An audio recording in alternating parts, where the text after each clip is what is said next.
श्री हरिवंश महर्षि, आपके चरणों में कोटि कोटि प्रणाम। महर्षि, माता पिता ने बचपन से पढ़ने के लिए हॉस्टल में डाला था। वहां गलत संगति के कारण दोस्ती के साथ गंदी वीडियो देखना और ब्रह्मचर्य का नाश करना सीख लिया। कई सालों तक ऐसा ही चलता रहा। एक ऐसा भी समय आया कि रोज तीन तीन बार ब्रह्मचर्य नष्ट करा।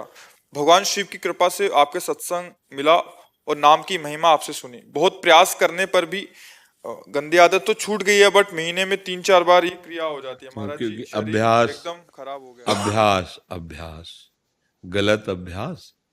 तो अभ्यास जैसे एक सप्ताह में आप वीर शक्ति का नाश का अभ्यास किए, अब उसकी क्षमता नहीं कि वो एक सप्ताह के ऊपर सह सके नस नाड़ियां, क्योंकि अभ्यास गलत कर लिया है। यदि आप कोई कुचेष्टा ना करें, आहार शुद्ध रखें और व्यायाम करें, थोड़ी देर प्राणायाम करें और भगवत चिंतन करें, तो ये अभ्यास जो पूर्वाभ्यास होगा, पर धीरे धीरे अंतराय बढ़ता चला जाएगा और फिर ठीक हो जाएगा। इसमें ज्यादा चिंता करने की जरूरत नहीं। बस कुचेष्टा न करे, गंदी बात न करे, गंदे दृश्य न देखे। एक हृदय में नाड़ी है जिसको कहते हैं मनोवाहा नाड़ी। जब हम गंदी बात देखते हैं, गंदा चिंतन करते हैं, तो जैसे दूध में घी विराजमान रहता है, मंथन से निकलता है, ऐसे ही पूरे शरीर में वीर शक्ति विराजमान है। उसके लिए कोई थैली नहीं, जैसे पित्त की थैली है, कैसे वीर की थैली, ऐसा नहीं है, पूरे शरीर में है वो।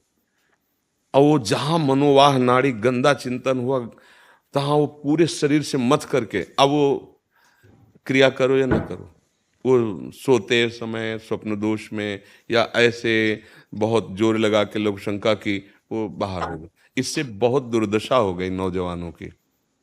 आप ही नहीं है, ऐसे लाखों नौजवान हैं। मतलब हम कैसे बताएं कि 12-13 वर्ष की बच्चे की अवस्था है और वो इस रोग का शिकार है।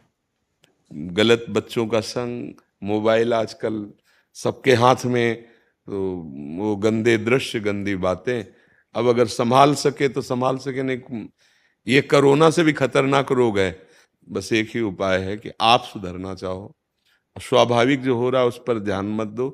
वो अभ्यास है, इसलिए वो नहीं, धीरे धीरे धीरे धीरे अंतराय बढ़ेगा और ठीक हो जाएगा। अगर आप छेड़ोगे नहीं तो धीरे धीरे ठीक हो जाएगा, पर इसके लिए बहुत बहुत क्षमता चाहिए, क्योंकि गलत अभ्यास हो गया है। ये अभ्यास आपके ना चाहने पर भी जबरदस्ती करवा लेगा। अभ्यास है ना, अभ्यास हर चीज का बहुत जोर का होता है। गलत अभ्यास कर लिया तो बहुत बुरा पतन होता है। ये बहुत बुरी स्थिति पैदा करता है। इसे समाज नहीं समझ पा रहे। कई बार इसीलिए आर्त भाव से दुखी होके कहा है कि नौजवान लोग जो इस गंदी आदत में फंसे हैं, उसका सपोर्ट हो रहा है। ऐसी फिल्में दिखाई जा रही हैं जिससे सपोर्ट है कि ये नॉर्मल बात है। ऐसे डॉक्टर कह रहे हैं कि नॉर्मल बात है। टीचर्स भी कहते हैं। आप खुद उन बच्चों से पूछो जो शरीर त्यागने के लिए तैयार हैं, कई बार यहाँ सामने आ चुके हैं। अगर नॉर्मल बात है तो आप हृदय से देखो क्या हो रहा है। अब नए बच्चों की ताकत नहीं रह गई है चिंतन करने की। इतना नकारात्मक सोच आ चुकी है कि जीवन से निराश हो रहे हैं। ये अब कैसे उन मास्टर को कहे, कैसे उन डॉक्टर को कहे, कैसे उन लोगों को कहे कि हमारी नई पीढ़ी को बर्बाद करने के लिए एक ये सपोर्ट वाली बात की नहीं, हाँ नॉर्मल है ये बात। ऐसे कैसे नॉर्मल है? जो जीवनी शक्ति है उसका सर्वनाश किया जा रहा है, नॉर्मल बात है?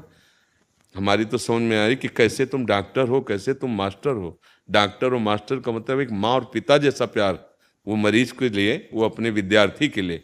तुम अपने बच्चे का नाश कर रहे हो और कह रहे हो नॉर्मल बात है। अरे उसको 20-25 वर्ष का संयम पूर्वक होने दो, फिर गृहस्थी में जाए, पाणी ग्रहण संस्कार ब्याह आदि करके, तो एक संयम का बर्ताव होता है। कई बार हमने कहा जैसे गेहूं की फसल है, अभी उसमें बाली नहीं आई है, वो आप काट लीजिए, क्या आएगा? कुछ नहीं, भूस भी पूरा तैयार नहीं होगा। ऐसे ही अभी आपकी अवस्था परिपक्व हुई नहीं, अभी वीर परिपक्व हुआ नहीं, आप गंदे आचरणों में उतर गए, तो न संतान लायक रह गए, न गृहस्थी लायक रह गए। जीवन एकदम एकदम उजड़ा, उदास, निराश, एकदम क्लेश, अशांति में भावना बन जाएगी। देखो ना, नए नए बच्चों की दुर्दशा हो रही है। तो अभी संभाल लो बच्चा, अभी तो संभलने के चांस है। बकाया है बहुत खतरनाक। जिसने अपना लिया इस, उसको सुधरना बहुत ही कठिन है। भगवान का नाम, भगवान का आश्रय, भक्तों का संग, सोई बच सकता है, नहीं तो बहुत कठिन। छोटे छोटे बच्चे, इसके छोटे छोटे बच्चे शिकार हो रहे हैं।